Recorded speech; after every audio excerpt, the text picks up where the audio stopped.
ओम शांति। अव्यक्त मुरली रिवाइज 29/5/77। सार: पुरुषार्थ की रफ्तार में रुकावट का कारण और उसका निवारण। हर एक पुरुषार्थी यथाशक्ति पुरुषार्थ में चल रहे हैं।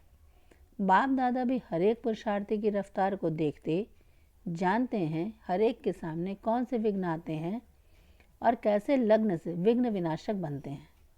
कभी रुकते हैं, कभी दौड़ लगाते हैं और कभी हाई जंप भी लगाते हैं।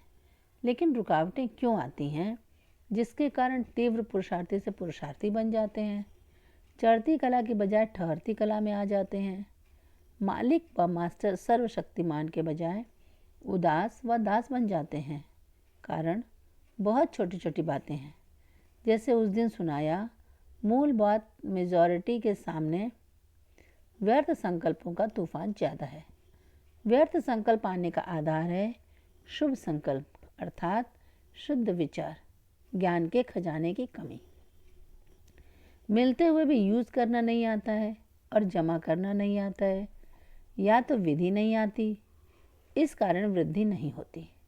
सुना अर्थात मिला, लेकिन उसी समय अल्पकाल की खुशी व शक्ति का अनुभव करके खत्म कर देते हैं। जैसे लौकिक रूप में कमाया और खाया, कुछ खाया कुछ उड़ाया। इसी रीति से धारणा शक्ति की कमजोरी होने कारण, विधि से वृद्धि न करने के कारण सदा स्वयं को ज्ञान और शक्तियों के खजाने से खाली अनुभव करते हैं। इसलिए निरंतर शक्तिशाली नहीं बन पाते हैं, निरंतर हर्षित नहीं रह सकते। कमज़ोर होने के कारण माया के विघ्नों के वशीभूत व माया के दास बन जाते हैं। साथ साथ अन्य आत्माओं को संपन्न देखते हुए स्वयं उदास हो जाते हैं। ज्ञान का खजाना जमा करना, श्रेष्ठ समय का खजाना जमा करना व स्थूल खजाने को 1 से लाख गुना बनाना अर्थात जमा करना, इन सब खजानों को जमा करने का मुख्य साधन है स्वच्छ अर्थात प्योर बुद्धि और सच्ची दिल। प्योर बुद्धि का आधार है बुद्धि द्वारा बाप को जान, बुद्धि को भी बाप के आगे समर्पण करना।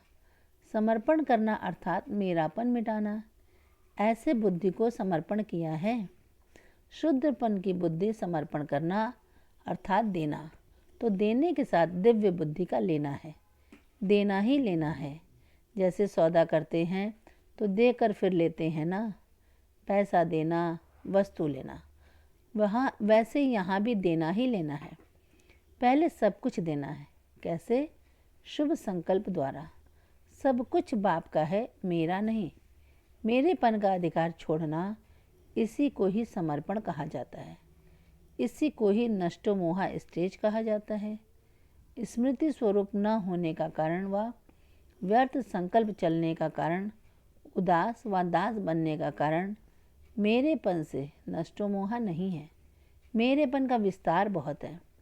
बाप दादा भी सारा दिन सभी बच्चों का विशेष देने की चतुराई का खेल देखते रहते हैं।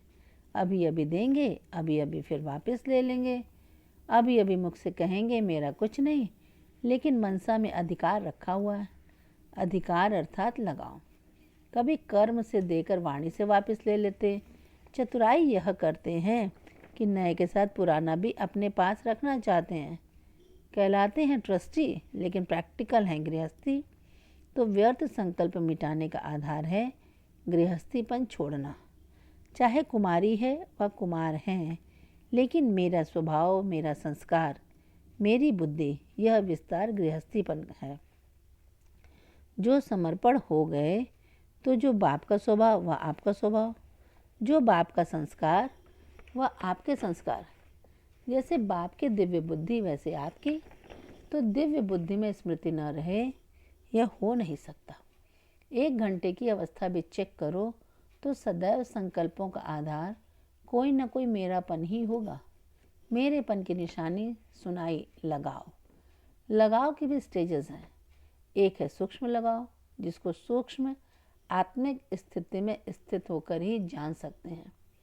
दूसरे हैं स्थूल रूप के लगाव, जिसको सहज जान सकते हो। सूक्ष्म लगाव का भी विस्तार बहुत है। बिना लगाव के बुद्धि की आकर्षण वहाँ तक जा नहीं सकती, वह बुद्धि का झुकाव वहाँ जा नहीं सकता। तो लगाव की चेकिंग हुई झुकाव, चाहे संकल्प में हो, वाणी में हो, कर्म में हो, संबंध में हो, संपर्क में हो, न चाहते हुए भी समय उस तरफ लगेगा जरूर। इस कारण व्यर्थ संकल्प का मूल कारण है लगाव। इसको चेक करो। जिन बातों को आप नहीं चाहते हो वह भी व्यर्थ संकल्पों के रूप में डिस्टर्ब करती हैं। इसका भी कारण पुराने स्वभाव और मेरे संस्कारों में मेरेपन की कमी है। जब तक मेरा स्वभाव मेरा संस्कार है तो वह खींचेंगे। जैसे मेरी रचना रचता को खींचती है, वैसे मेरा स्वभाव संस्कार रूपी रचना आत्मा रचता को अपनी तरफ खींचेगी। मेरा नहीं, यह शूद्रपन का संस्कार है। शूद्रपन के संस्कार को मेरा कहना यह महापाप है। चोरी भी है और ठगी भी है। शूद्रों की चीज़ अगर ब्राह्मण चोरी करते अर्थात मेरा कहते तो यह महापाप हुआ। और बाबा यह सब कुछ आपका है ऐसे कहकर फिर मेरा कहना यह ठगी है। और इसी प्रकार के पाप होने से, पापों का बोझ बढ़ते जाने से बुद्धि ऊंची स्टेज पर टिक नहीं सकती।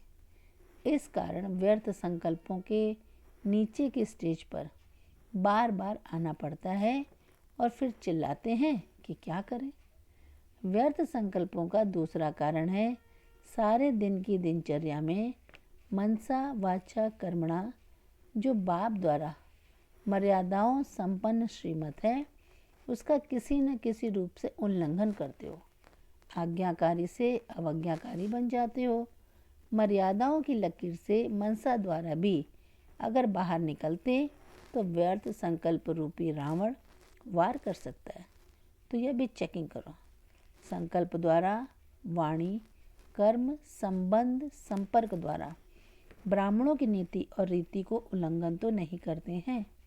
अवश्य कोई नीति व रीति मिस है तब बुद्धि में व्यर्थ संकल्प मिक्स होते हैं। समझा दूसरा कारण? इसलिए चेकिंग अच्छी तरह होनी चाहिए, तब व्यर्थ संकल्पों की निवृत्ति हो सकती है।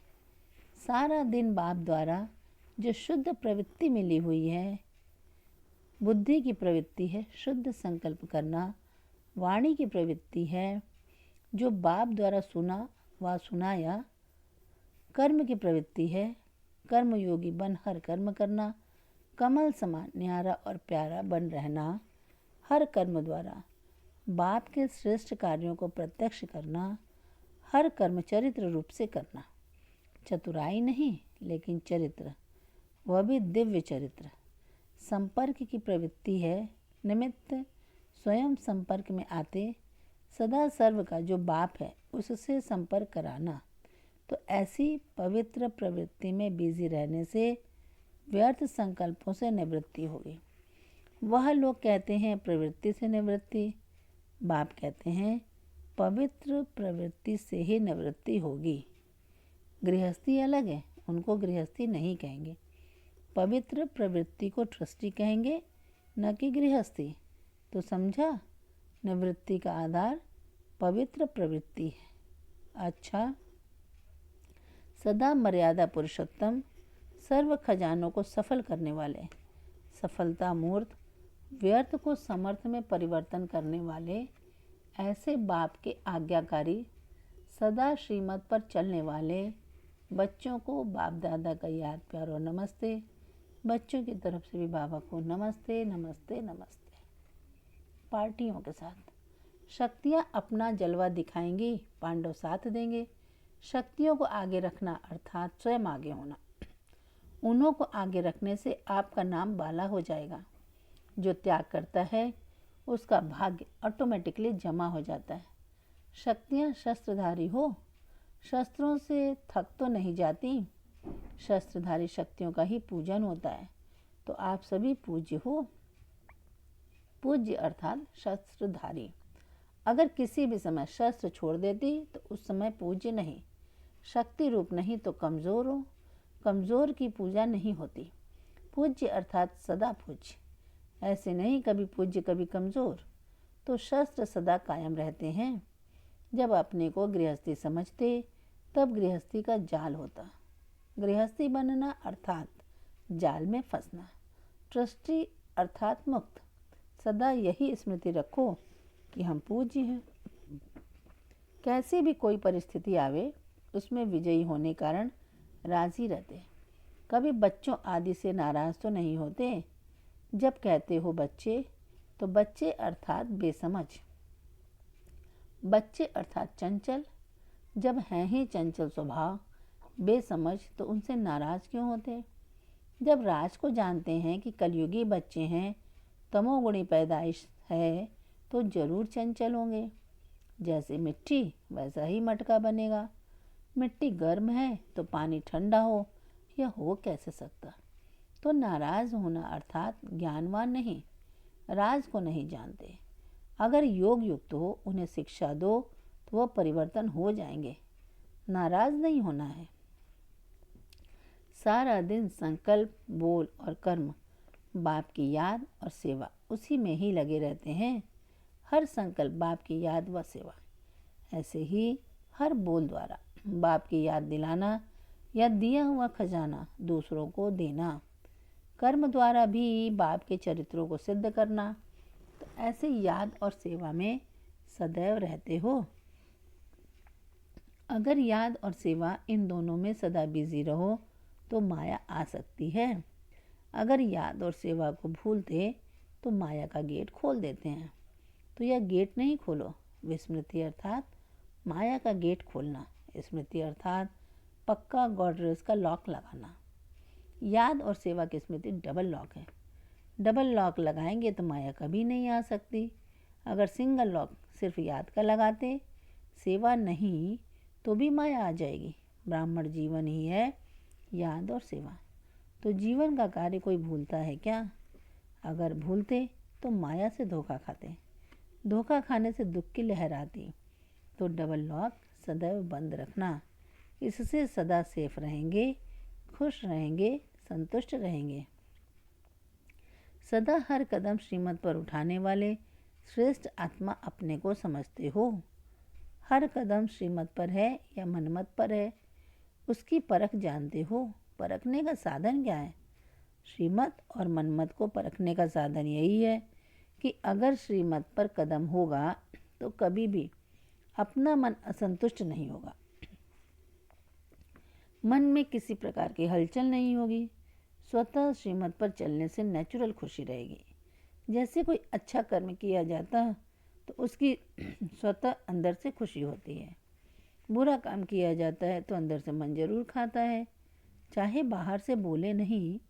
मनमत पर चलने वाले के मन में हलचल होगी। श्रीमत पर चलने वाला सदा हल्का और खुश होगा। इससे परख सकते हो कि श्रीमत पर हूँ या मनमत पर हूँ। यह थर्मामीटर है। जब भी मन में हलचल हो, जरा सी खुशी का परसेंटेज कम हो तो चेक करो, जरूर कोई श्रीमत की अवज्ञा होगी। सदा चेकिंग और चेंज। चेकिंग का अर्थ है चेंज करना। चेकिंग और चेंज, ये दोनों ही शक्तियाँ चाहिए, मगर दोनों में से एक की भी कमी है तो संतुष्ट नहीं रह सकते। न स्वयं संतुष्ट रहेंगे, न औरों को संतुष्ट कर सकेंगे।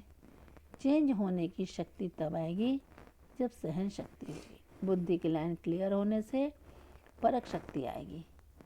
अच्छा, वरदान।